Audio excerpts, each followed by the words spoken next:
बहुत से जाहिल अहमक गधे कुबड़े मौलवी जाहिल अहमक बददिमाग हामिदों व मुसल्लियों व मुसल्लिमा। मौलाना सलमान नदवी ने अपनी जिंदगी का ये मिशन बना लिया है कि किसी भी तरीके से हजरत मुआविया रज़ी अल्लाह तआला अन्हु को मुनाफिक साबित करना है और उनको दायरे इस्लाम से खारिज करार देना है। अब इसके लिए चाहे जो करना पड़े वो करने के लिए तैयार हैं। मुहद्दिसीन को गालियां देना पड़े, मुहद्दिसीन को गालियां भी दे रहे हैं। हदीसें वज़ा करने वाले मुहद्दिसी तो थे, झूठी हदीसें फैलाने वाले मुहद्दिसी तो थे, आइम्मा इकराम के बारे में झूठी बातें करने वाले मुहद्दिसी तो थे। तो मुजरिम कौन था? ये इल्जामात ना ईसाइयों ने लगाए थे ना यहूदियों ने लगाए थे, ये इल्जामात लगाने वाले बड़े बड़े मुहद्दिसीन थे। और इसकी बुनियादी वजह थी कि वो रट्टू किस्म के मुहद्दिस थे, बेअक्ल जाहिल। उन्होंने ये रवैया इख्तियार किया था। उन लोगों के बारे में भी जो जालिम थे उनको उन्होंने आदिल करार दिया, और जो नबी के नजदीक काबिल लानत थे उनको उन्होंने काबिल रहमत करार दिया। जहां जहां से भी हजरत मुआविया रज़ी अल्लाह तआला अन्हु का इस्लाम साबित होता है, और जाहिर सी बात है जब इस्लाम साबित हो जाएगा तो ये बात भी तय हो जाएगी कि वो मुनाफिक नहीं थे। तो जहां जहां से भी हजरत मुआविया का इस्लाम साबित होता है उन सारी चीजों का इनकार करने पर तुले हुए हैं, चाहे फिर वो सही बुखारी ही की हदीस क्यों ना हो। हैरत हो जाती है, हैरत हो जाती है, हैरत हो जाती है। मौलाना ने अभी एक ताजा वीडियो के अंदर सही बुखारी की हदीस ही का इनकार कर दिया, उसी को मनगढ़ंत करार दे दिया, उसी को झुटला दिया। इमाम मोहम्मद बिन इस्माइल बुखारी की किताब सही बुखारी, जिस किताब को पूरी उम्मत से तलक्की बिल कबूल हासिल है, और वो किताब असहुल कुतुबी बाद किताबिल्लाह है, यानी कुरान के बाद सबसे ज्यादा सही किताब वो इमाम बुखारी की सही है। उसमें जो हजरत हसन रज़ी अल्लाह तआला अन्हु की सुलह वाली हदीस मौजूद है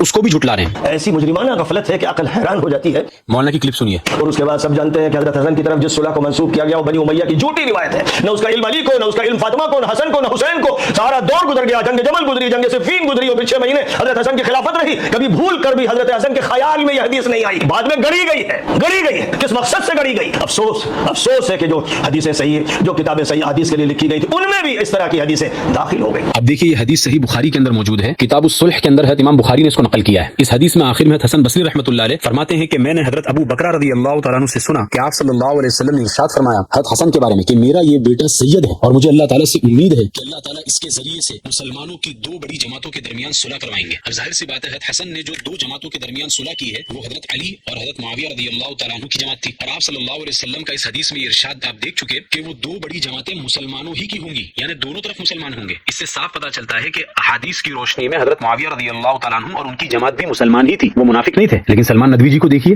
हैरत हो जाती है कि ये मुजरिमाना गफलत देखिए, बाद में गढ़ी गई है, गढ़ी गई है। किस मकसद से गढ़ी गई? अफसोस है कि जो हदीसें सही है, जो किताबें सही हदीस के लिए लिखी गई थी, उनमें भी इस तरह की हदीसें दाखिल हो गई।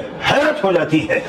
और ऐसी मुजरिमाना गफलत है कि अकल हैरान हो जाती है। चूंकि इस रिवायत से हजरत मुआविया रज़ी अल्लाह तआला अन्हु का इस्लाम साबित होता है और 100% इस बात का यकीन हो जाता है कि वो मुनाफिक नहीं थे। अल्लाह ताला मौलाना सलमान नदवी को हिदायत की तरफ दोबारा लौटा दे। हादा व सल्लल्लाहु अलैहि वसल्लम है, आला दर्जे की सही हदीस है। तो मुझे ये बताएं कि अहले सुन्नत जो अपने को कहते हैं झूठ बोलते हैं और वो नासिबी है और मुजरिम है और उनमें खबासतें हैं, कच्चा चिट्ठा खोला गया, कच्चा चिट्ठा खोला गया, कच्चा चिट्ठा खोला गया। हैरत हो जाती है।